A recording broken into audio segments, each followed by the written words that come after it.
Hello viewers, it's Super GT and welcome to the V8 Supercars. We are at Rio.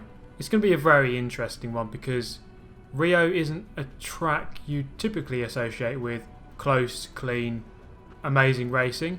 Certainly not in the hoppers, but we have some decent drivers in here, including that man there you saw, GTR Super GT, one of the best in the world, clearly. That was the grid for race number 1. The warm-up lap had a purpose this time, and that was to clear the tyres out of the way on these dodgy chicanes. So then moving to the start of the race, we're going on 3:35, away we go. I got a bit of a stall, momentarily losing a bit of momentum off the line, but then actually it turned out that no one got a better run behind me, so keeping 11th as we head around then turn number 2. Mr. Jack ahead of us. I think a bit of a disappointing qualifying from him to qualify this far back. Normally he's a bit further towards the sharp end of the grid, but that is the tricky nature of this circuit. There are walls everywhere, curbs everywhere, and it's very tricky in the only 3 flying laps you get in qualifying to nail a lap, because it is very hard to be consistent around this place. So into the tunnel, it looks like I'm going to have the outside line, and then Mr. Jack is just going to concede the position there. So I'm up into the top 10, leaving him space through there. This is a very narrow and tricky section, very bumpy indeed. Single file really is what you want down this area here. Now at the bottom of the hill we have the left-hander with the most notorious curb.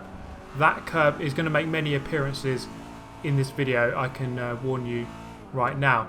So as we go over the chicane with the tyres out of the way, I'll get a bit of a run on Dan, but he's just managed to cover the line there. Moving to the outside though, so I'm up the inside here. It's going to be the outside line though for the final hairpin.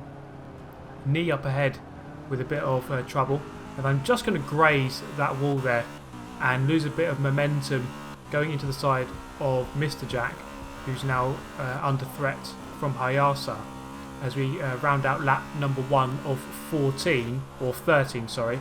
That's the end of lap number 1. And then through the first 2 corners, quite fast flowing corners, so not really that great for overtaking. This corner coming up though is probably the best space to overtake on this track. Other than that though, you're relying on a mistake from the other driver, because it is just so narrow and tricky in nature. So that's going to round out the start of the race. So it's not gone too badly so far, but then it goes downhill quite quickly after that, I can assure you. So coming downhill through the left-hander, then into the chicane. I'm just going to get it all wrong basically. Go into the wall, get damage. Mr. Jack goes through to 10th and back into 11th. And well, I'm just going to hold up the pack here. So we're going to go into the pit lane to get rid of the damage. That was pit stop number 1. Look at this exit. That is the most stupid pit lane exit I've ever seen. It brings you out right onto the apex of turn 1. Datsun just comes out ahead of us. So actually, turns out that I have a race on my hands. I can actually still race with someone. So fortunately, well, not for him, but for me I guess, Datsun had some damage, had to pit. That gives us a race, something to do at least, rather than going around at the back on our own.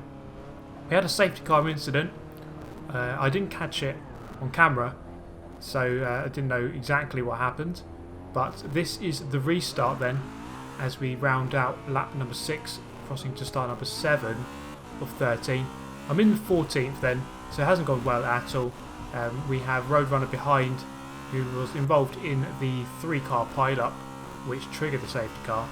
So then coming into the first turn then, just bringing off the throttle, letting the car roll in there. Actually going up into 12th, as a couple of people are in the pit lane still, as we restart the race.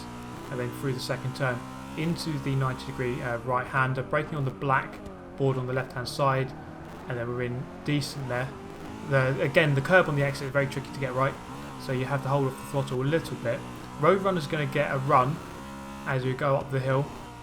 I'm just going to let him go because I just did not fancy risking an incident through the tunnel. So we're just going to let him go. He was a lot faster than me anyway, so it was inevitable. I didn't want to block for too much and lose so much time. But then through here, this is where it's going to kick off once again, because I'm going to get a frame rate drop. This was a problem throughout the whole night, not for just this lobby, but for the other one as well. So on the apex I get a massive frame rate drop, and then I just crash into the wall, and then this crap happens just after. So that was an entertaining incident, wasn't it? As we dive into the pits for the second time out of 0 that we wanted. So yeah, bringing us back out in 15th. We still have Datsun ahead of us, but then a couple of laps later, well, I fall victim to the curb once again, and well, it just did not go well at all at the end of the race. I finished 12th. A couple of other people had incidents, and well, yeah, finishing 12th. We're going to move swiftly on though to the next race. Let's not dwell on that one too much. Top 10 get reversed. I finished 12th, so I start in 12th, and then off the line we go. So off the line, Datsun on the right hand side, stuck behind Mikoto, who well, they both didn't get a decent run through there. Gaining 2 positions into the top 10 then already. It's going quite well. Into turn number 2. Davin on the right hand side, you can see here, has a coming together with the wall, and then I get another place. But then that's about as good as it gets, because this is where I have to sacrifice myself, because I braked way too late. So I decided to go full lock to the right, smash myself into the wall, because I would have just killed everyone. And that's just an awful tale of self-sacrifice. Sometimes you have to do that in life, and it did not turn out well for me. So diving into the pits very early at the end of lap number 1. Yeah, not good at all on the exit. You can see just how far away everyone is. Thousands of feet ahead, and a lot of work to do. But there was so much scope for more incidents in this race. So much more could happen. So many people could crash. There could be a safety car. So it wasn't all over by any means. As we come down the hill on lap number 9 or lap number 8. And I'm just going to collect the curb again and get damage. That curb really was not my best friend at all throughout this race, or throughout this whole evening. Diving into the pits for the second time out of 1. And then there we go. So we're going to round out here. This is going to be lap number 12. And I'm going to show you what a fairly decent, clean lap looks like. Hooking up with the apex on turn number 1. Turning just before the big bump here on turn number 2. I'm a little bit late on the apex, or a little bit late on turning in. I missed the apex into the third turn. Braking as is quite tricky to see, but there's like a little black mark on the wall on the left hand side, and then it tends to give you a good braking point there. Up into the tunnel, moving to the left hand side of course, and then swinging in quite quickly whilst braking, trail braking, carrying the speed in, let the car rotate mid-turn, then come back out for a decent exit, push yourself out to the left hand side. You have to turn in fairly early for this one because of the bumps.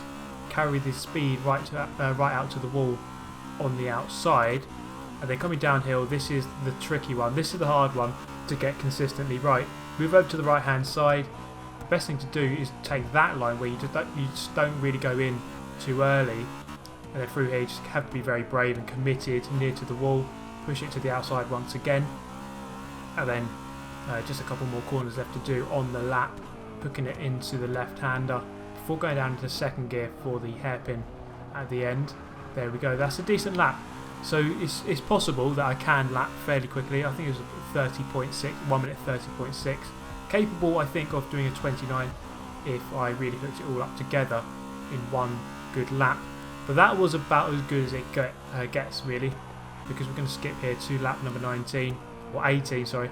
And then coming through the second turn, there's someone who left a bit of barrier missing, and this happened. Xbox One exclusive. Get the Xbox. So obviously that did not go to plan, and I'm going to have to do the slowest lap in the history of any racing ever, and go into the pit lane for the third time.